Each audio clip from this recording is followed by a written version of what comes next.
What's up, Buck Doug with Dean in the Garage. Today's video is going to be about car culture and a little bit about the Jeep brand. But first, I want to talk a little bit about freedom and how it relates to those two things. I've been thinking a lot about freedom this week. A few days ago, it was Canada Day, which is obviously Canada's Independence Day. A few days from now, we got 4th of July, my personal favorite holiday. I am an absolute freedom junkie. Shout out libertarianism. And as a freedom junkie, whenever there's an opportunity to ponder on freedom, I go ahead and do that. And as a YouTuber D&E, I take any opportunity to turn what I'm pondering on into a video that relates to car culture and the Jeep brand, and I share it with you guys. What we're discussing this morning is the inherent desire for humans to be more free. I've had the distinct pleasure through this channel, because of this channel, to speak with individuals, like-minded individuals across the globe. Just this week, I've had ongoing conversations with my buddy over there in France. I got a real good buddy up there in Manitoba, Canada. I speak with a couple people down in Australia on a regular basis. And one thing that is a common thread through all of our conversations is that nobody really feels like they have as much freedom as they deserve or want or desire. And there's this misconception with freedom that like government holds all the freedom. I swear this isn't going to be a political video, even though it very easily could be. I'm going to bring this back to car culture. Just stick with me for a second. There's this feeling like, well, you know, your freedoms are given to you by the government, right? Or granted you, and as a libertarian, as I previously stated, that sentence does my brain damage, but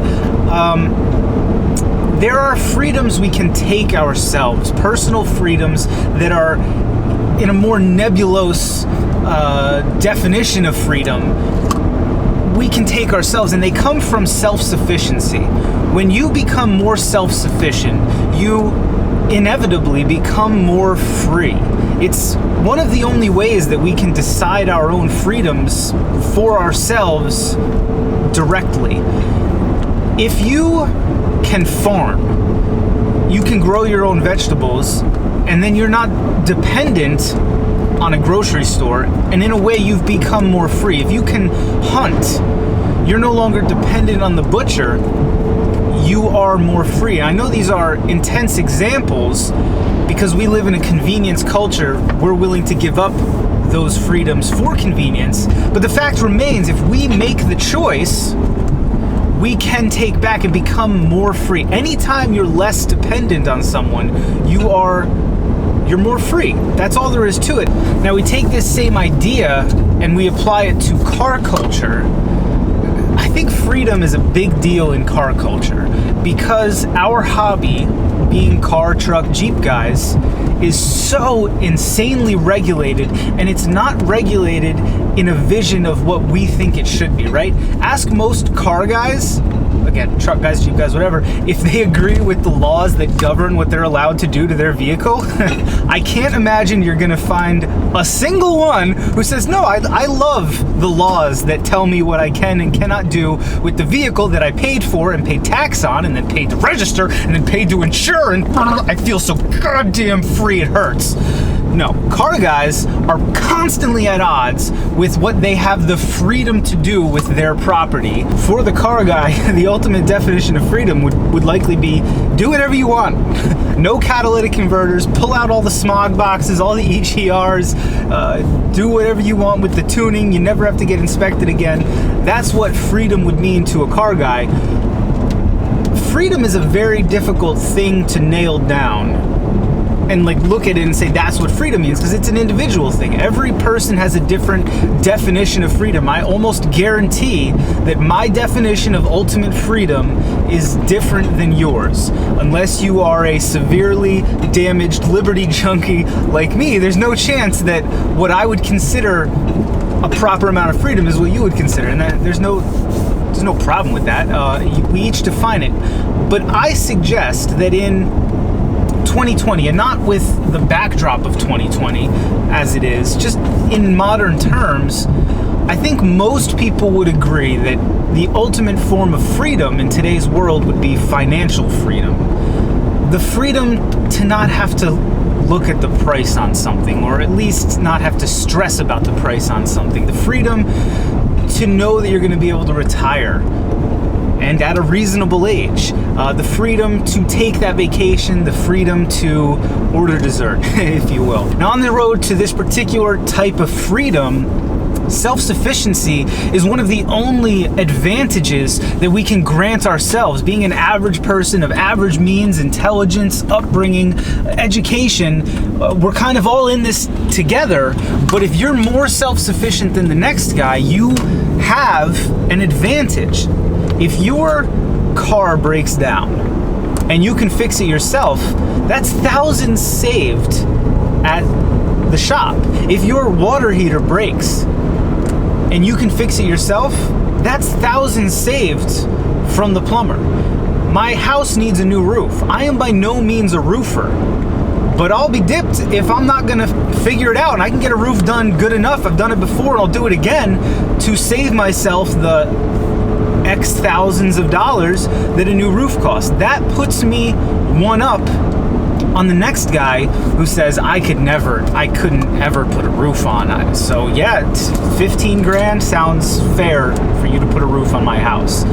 I am $15,000 ahead of the game, closer to my financial freedom than that other guy. Now, why am I ranting? This is such a meandering conversation about freedom. As a Liberty junkie, I'm enjoying it, but you are probably exhausted. The point is this. I've got this channel here, Deanie in the Garage.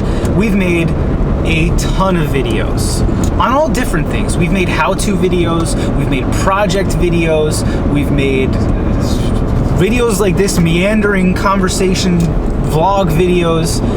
Overwhelmingly, the videos that do the best are the simple how to fix X problem videos. The number one video on Deanie in the Garage is a silly little video that I made that explains how to find a vacuum leak with a tiny little propane tank and a short stretch of hose.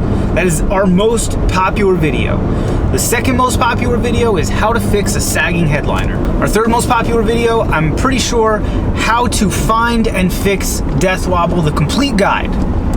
That's actually our very first video. I created that video because I used to spend a lot of time on Jeep Forum, and I got tired of typing the same paragraph over and over and over again, trying to help people. Oh, my WJ's got death lob. What do I do? Here's all the things you do. So I make a video, and I'll just send that to them, and then that turned into what we have today. The interesting thing, or I find all of this interesting because I've made some videos that have a ton of time, a ton of production, a ton of money into them, a ton of research, and they don't do as well. The thing that people want most from me, and I've seen this on other people's YouTube channels as well, is how do I become more self-sufficient? I don't really care about your whatever video. I need to save a few dollars so that I can get closer to financial freedom, help me become more self-sufficient. The comments show this on this, Jiminy, amateur hour. The comments show this on these videos. I'm not getting the hardcore Jeepers and the guys that I would expect to find on those videos. It's teenage girls who have their first Jeep and they have no idea what to do, but they know that they don't want to have to take it to somebody. Help me. I bought this Jeep. It's got death wobble. How do I figure it out? First-time car buyers, people who generally just previously had no idea what to do with a vehicle. They've got one, and now they want to try to better themselves, to become more self-sufficient, to ultimately be more free. That's what this whole conversation is about. This week in North America is all about freedom. Canada celebrates their pseudo-independence. I admit I don't fully understand Canada Day, just in the context of, I don't want to say what you're celebrating. So you're still part of the greater empire. Is it just like a unity day? I don't fully understand. I'm not in any way downplaying. I just don't fully understand. It's cut and dry here in the United States. We said, hey, England, frig off, Barb. And that's what we're celebrating. The point is, we're celebrating this greater freedom, and it makes me think about what we can do in our own lives to make ourselves more free. Because as humans, we have this inherent desire to be more free. Of course you do. You don't want to be governed in a greater sense or a lesser sense or any sense. You don't want to be limited. You don't want to be impeded. You don't want to be held back. So what can we do? Educate yourself. Education is freedom. I don't mean trot off to college. That's the biggest scam since, hey, I got a bridge to sell you. Get on the internet, get on YouTube, and learn you something. I learn me something every day. Whether it's about vehicles or anything else. For those of you that know me, you know that I did go to college and I studied history, which was pretty much a waste, but it helped me to formulate these ideas and understand what's at stake when we don't educate ourselves, and how important it is to always strive to be more free. Free your mind. There's a big thing when people go to prison. There's this phrase that's often regurgitated, and that gives it a negative connotation, but they cannot cage my mind. You hear about all these people who go into prison, and by all definitions, they are the furthest thing from free, but they use the time to educate themselves, and in that way, they exit prison after their sentence more free than the average man. And that properly illustrates how becoming more self-sufficient and education and self-sufficiency go hand in hand. And again, when I say education, I do not mean college. I mean literally educate yourself on something. Watch a YouTube video on something you didn't know anything about. Go out on your Jeep and turn a wrench and now you know how to do something, whatever have you. Education. Self-sufficiency leads to freedom, and freedom is just the greatest thing in the world. We all want to be free, you know, whether it's some sort of wander into the wilderness and live without laws, or I just want to be free enough to not have to look at the price tag of that shirt. Whatever it is, whatever your definition of freedom, you deserve it. We all deserve to be free. We have that right. We have the right to be free. And so, in a world where people want to circumvent your right to be free constantly and consistently, I suggest that you do everything you can to make yourself more free. Potentially, I've ranted on freedom enough today, though I admit, boy, I could keep this conversation going for about 12 hours. I could just filibuster on freedom. I'll leave you with one final thought, and it's not specifically about freedom, it's about the Jeep brand as it relates to freedom. I've made this argument before, and I'll make it again. I've argued in a particular video about Jeep's history that Jeep is the most American brand. Why? Because the Jeep brand quite literally stands for freedom. The brand was conceived for the sole purpose of protecting freedom from the fascist scourge of the 1940s. When asked what tools we would not have been able to win the war without, Dwight D. Eisenhower said, and I love Dwight D. Eisenhower, his quote on the military-industrial complex is one of the great speeches of the 20th century. But he said, without the Jeep, we couldn't have won World War II, could not have defended freedom from the fascist scourge. Good gravy, Batman. That is a wild statement. And I submit that the Jeep brand has kept that faith alive in different implications and concentrations since those World War II Jeeps. Yes, it's gotten watered down over the years, but there's something about the Jeep brand that just always stands for freedom. This right here between the steering wheel and the driver's seat is a little bit of freedom, is a little bit more freedom than other brands can offer. What vehicle could possibly embody freedom better than a vehicle that goes anywhere, right? Jeeps help people go anywhere and do anything more than other vehicles. Jeep stands for freedom. It always has, and it always will, because it will always have that pedigree of being the brand that defended freedom. When you buy a Jeep, you're buying into a little bit of that past. And even though the Jeeps of today don't necessarily live up to that same grandeur, that same, I mean, is there anything, a CJ? Is there anything more free than a CJ? Take off the doors, frig off the roof. I mean, CJ2s, you could attach a bulldozer bucket to them. You could literally do anything you wanted with a CJ2A. It had every attachment known to man. And then it carries on through the rest of the CJs. The CJ5 that they made for 400 friggin' years in 1,200 different iterations, including military versions. And then even into the Wranglers, even the Wranglers of today, even the most bloated, tech-saturated LJU today has just a little bit more freedom built in than whatever its counterpart would be. So much so that Ford said, screw that, we have to copy the Wrangler. And they did, and they're calling it the Bronco. They did not make a new Bronco. They said, hey Jeep, let me borrow your homework. I promise to make it just different enough that the teacher won't notice. And then they're gonna call it the Bronco.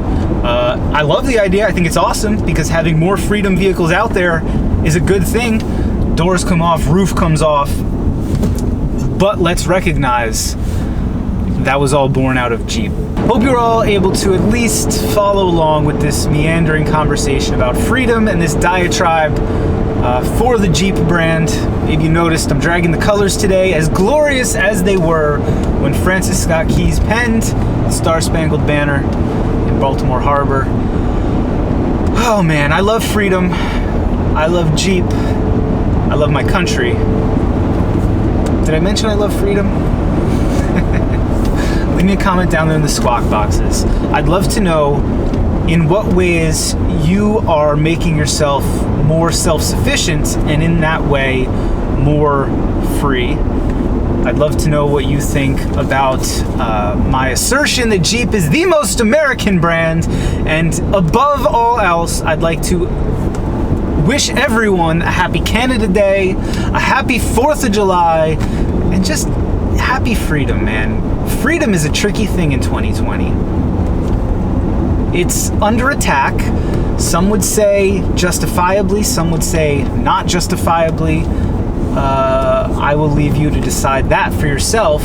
But in all of this, it's important, I think, for us all to remember that it's not out of our hands to make ourselves more free. You have many means with which to take some freedom back. So let's all do that. Boy, this video is weird, man. I'm sorry. I'm sorry. When I get sentimental when I start talking about freedom and my country and Jeep, I'll leave you here. All right? Hope everyone has a good weekend. Thanks for watching. See you next time.